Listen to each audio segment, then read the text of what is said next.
বড় স্লোগান দিচ্ছেন, তারা বড় পরিসরে তাদের একসাথে তারা চিল্লানি দিচ্ছেন, একসাথে তারা গর্জে উঠছেন।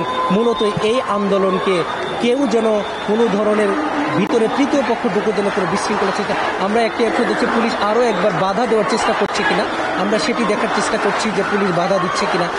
এবং পুলিশ যেখানেই বাধা দেওয়ার চেষ্টা করছে সেখানেই কিন্তু তারা স্লোগানে এবং হাততালির মাধ্যমে তারা স্লোগান দিচ্ছে। এবং পুলিশ যে অংশটি শাহবাগের ফুলের দোকানে ছিল সেখানে একটি অংশ ছিল পুলিশের, সেখানে তারা বাধা দেওয়ার চেষ্টা করছিল। এখন তারা মূলত বারডেমের সামনে পুলিশের যে অংশটি আছে এটিকে তারা বাধা টপকানোর চেষ্টা করছেন এবং তারা ওদিকে যাচ্ছেন। বারডেমে একটি পুলিশের একটি ইউনিট রয়ে গিয়েছে, তারা সেখানে এখনো দাঁড়িয়ে আছেন ব্যারিকেড দিয়ে। এখন সাধারণ শিক্ষার্থীরা সেদিকে আগাচ্ছেন যে তারা এখন শেষ পর্যন্ত সেই বাধাটি টপকাবে কিনা। শিক্ষার্থীদের একটি অংশ বলছে তারা এই বাধাটি টপকাতে চান না, যেহেতু তারা মূলত আজকে শাহবাগকে ফোকাস করেছেন।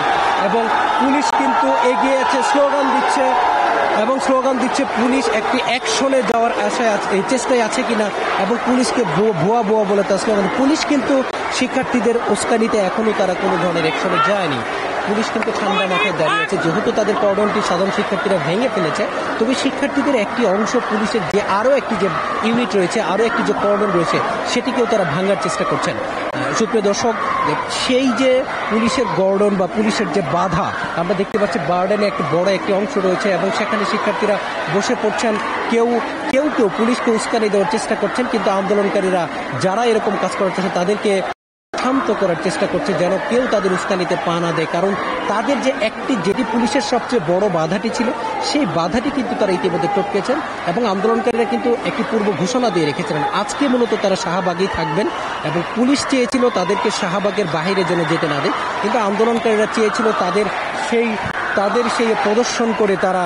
এবং একটি অংশ কিন্তু ইতিমধ্যে ইন্টারকন্টিনেন্টালের সামনে চলে গিয়েছে এবং শেষ পর্যন্ত তারা পুলিশের রায়ট এবং জল কামানকে ইন্টারকন্টিনেন্ট পার করে তারা দিয়ে এসেছেন এবং একটি অংশ সেখানে অবস্থান করছেন এবং নানা ধরনের স্লোগান হাততালি দিয়ে তারা মূলত তাদের উচ্ছ্বাস প্রকাশ করছেন।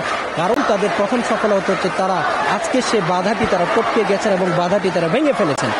এখন মূলত শিক্ষার্থীরা কতক্ষণ এই অবস্থানটি ধরে রাখবেন এই প্রশ্নটি কিন্তু ইতিমধ্যে উঠেছে। কারণ পুলিশ বলেছিল আজকে যদি কেউ বিশৃঙ্খলা করার চেষ্টা করে, রাস্তাঘাট বা রাজধানীর গুরুত্বপূর্ণ পয়েন্টগুলো তারা অবস্থান নেওয়ার চেষ্টা করে, পুলিশ সেটা বাধা দিবে এবং তারা বলছিল প্রয়োজনে তারা অ্যাকশনে যাবে। যেহেতু তারা পুলিশের সে বাধাটি টপকে ফেলেছেন এবং এখন তারা মূলত এই মাঝখানে বসে তারা স্লোগান দিচ্ছেন এবং তাদের স্লোগানে কিন্তু রাজধানী প্রকম্পিত। স্লোগানে পুরো শাহবাগ কিন্তু উত্তেজনা ছড়াচ্ছে।